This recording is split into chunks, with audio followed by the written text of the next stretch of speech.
Walang iba pang tatangak dun sa kaibigan namin. Kahit na nasasaktan na, bumabalik lang palagi. Minsan nga rin gusto ko na siyang kalimutan. At mag-advise ka man, hindi ka rin pakikinggan. Ang tanga-tanga lang.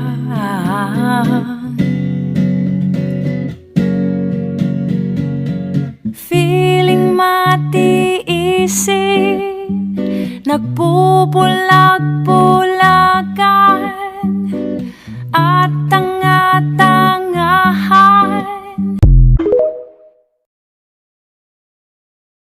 Pinapasaya ka ba niya? O inuuto ka lang niya? Kasi marami akong kaibigan ganyan eh. Masaya naman ako sa kanya. Yung totoo, pinapasaya ka niya o inuuto ka lang niya? Kailangan maging matalino tayo ha. Kung ano yung pagkakaiba nung yung napapasaya ako o nauuto ako. Magkaiba kasi ng intensyon yun. Magkaiba yung intensyon ng gusto kanyang pasayahin at gusto kanyang utuin.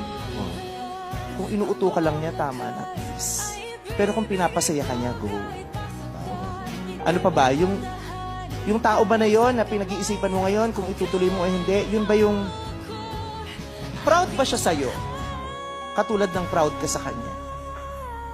Kasi kung hindi siya proud sa'yo, kung di kaya kayang ipagsigawan, kung di kanya kayang ipakilala, kung tinatago ka niya, wag, hindi mo deserve yun. Deserve mo yung ipapakilala ka, ipagmamalaki ka. Why? Because you are worthy, you are enough, you are special. Kaya kung di kanya pinapakilala, kung tinatago ka niya, kung hindi kanya kayang ipagmalaki, kung di kanya kayang makasama sa mall, kung di niya kayang sabihing jowa ka niya, tama na yan.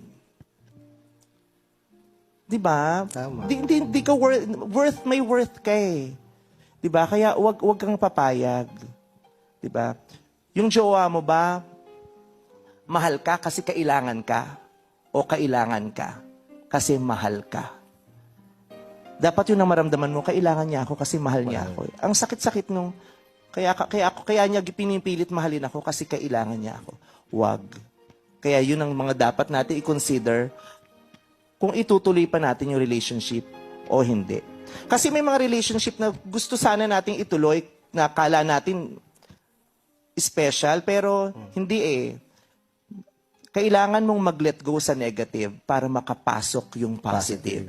May mga negative tayong pinipilit hawakan kasi kala natin yun na, pero hindi. Kailangan pag-isipan mo. Kasi baka kailangan mong i-let go yan dahil nag-aantay lang yung positive sa labas. Di siya makapasok kasi nakabara yung negative. Diba? And always remember, we deserve that beautiful love. Hindi natin deserve yung painful. May pain sa love ha, kasama yun ha. Pero dapat mas lamang yung beautiful kaysa sa ugly. Iba't ibang klase ng babae kung mag-aasawa ka. Kapag nag-asawa ka ng babaeng independent at business-minded, accept the fact na hindi niya maaasikaso ang bahay nyo 24/7. Kapag gusto mo naman sa babae ay inaasikaso ka full-time, accept the fact na hindi siya kumikita ng sarili niyang pera at may time na mapapabayaan ang kanyang sarili, kakaintindi sa'yo at sa anak nyo.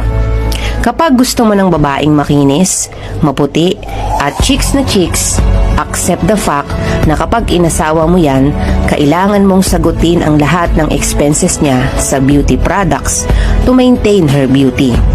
Kapag gusto mo ng babae na hindi ka bubungangaan, make sure na itatrato mo siya ng tama at tutulungan sa mga gawain.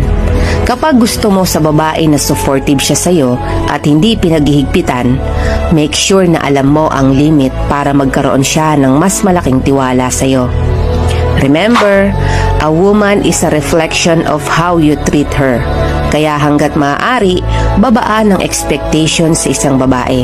Dahil walang taong perpekto. Kaya ako nainis sa'yo kasi ang tanga-tanga mo na, ang rupok-rupok mo pa!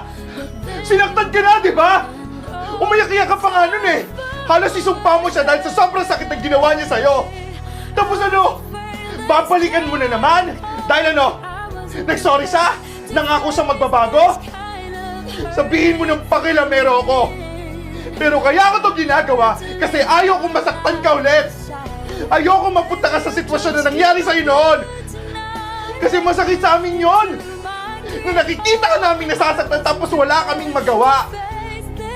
Pero sige, paniwalaan mo yung sinasabi niya sa'yo na magbabago na siya. Sana nga! Pero basta pag nasaktan ka ulit, wala kang dapat ibasisihin kundi yung sarili mo! Into my dream, you'll come and touch